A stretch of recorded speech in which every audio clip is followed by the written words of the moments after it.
Welcome to Linked Data Engineering. This is lecture number 2 about RDF and RDFS. In this section of the lecture we want to talk about RDF reification.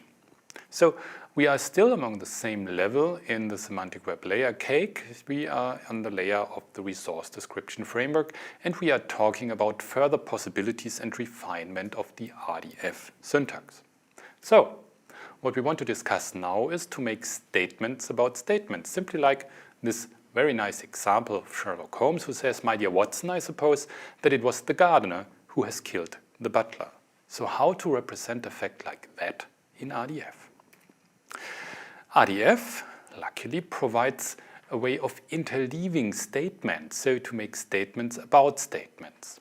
We have the example here, Sherlock Holmes supposes that the gardener has killed the butler.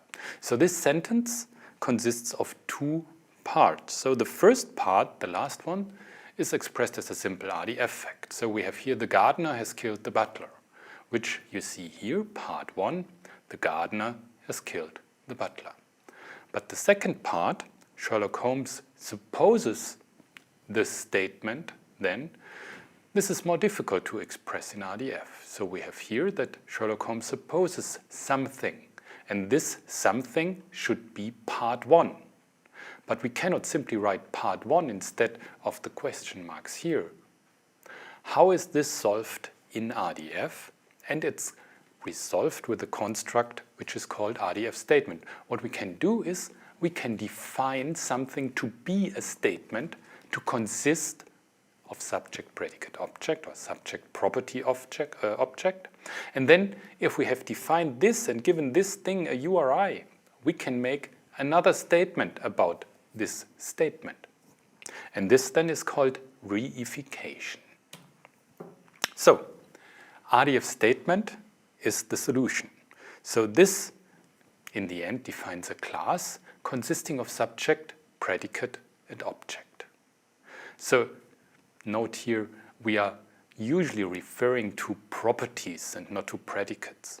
But the keyword in RDF here is used, it's predicate, simply because there exists also a keyword which is called RDF property, and this is required for the definition of RDF properties in RDFS. So therefore here in this statement it's referred to as predicate. So this is also the usual name for this thing in a statement in natural language or in linguistics.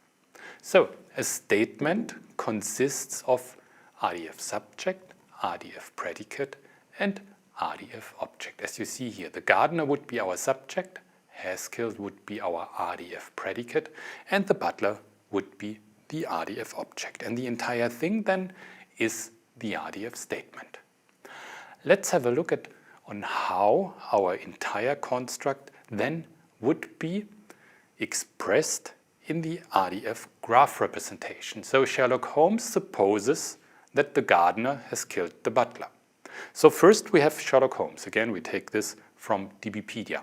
And we say Sherlock Holmes supposes a statement which we call statement of Sherlock Holmes. And the statement itself that you see here is connected to an RDF subject, which is the gardener. It's connected to an RDF predicate, which is has killed, and connected to an RDF object, which is the butler. In this way, you are able to make statements about statements. And of course, you can continue that to make statements about statements, and so on and so on and so on, simply because the RDF statement we are talking about, so this one, this statement of Sherlock Holmes, is of type statement, and of course it has been assigned a URI, therefore it can be referenced from anywhere. So let's have a look at the turtle representation of that.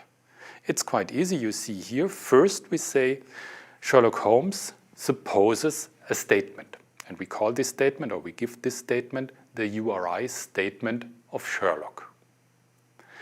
And then in the next triple we define the statement of Sherlock. So we say here statement of Sherlock is an RDF statement, so is of RDF type, RDF statement.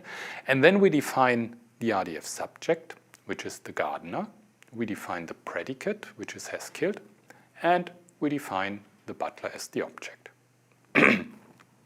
As you see here, it's quite as easy as that. With that, you can make statements about statements. So, for what do I use these things? What is it good for? What's the use of reification? First thing, of course, sometimes for some facts you have some different, or let's say contradicting facts about the same subject coming from several distinct sources. And you have no idea which one is correct, which is not correct. So therefore, one possibility to use reification is to use it as a means of expressing data provenance. Who has made a specific assumption? Who has stated this fact? What is the source? And you can describe this provenance by reification. If you know where a statement comes from, then of course you can connect this statement also with statements about reliability and trust, which is quite important. So in general, you can define metadata about statements with the help of reification. But you should be careful. Reification is a little bit tricky if you use it really in a semantic web or linked data setting, simply because it changes somehow the roles. So the relations or the properties become instances or classes. So you might end up with type conflicts in strictly typed languages. And another thing is, of course, if you use your statement, then, for example, also a subject or object in a statement, and you use the same thing and you define a cycle, you will end up in an infinite recursion, which is also a bad thing, and you won't, of course, you don't want to do that. So be careful if you're using reification, but keep in mind it's interesting and important to express provenance. But there are more means to express data provenance and metadata about data in the semantic web step. This is only one of the many possibilities. So we have learned now a lot of RDF possibilities. What we do not know right now is how to build up new classes, how to define new properties. We have used, of course, lots of classes and properties here, but we have only given them by name. We want to define them. And how to do that? We will see that in the next chapter when we are talking about model building with RDF schema.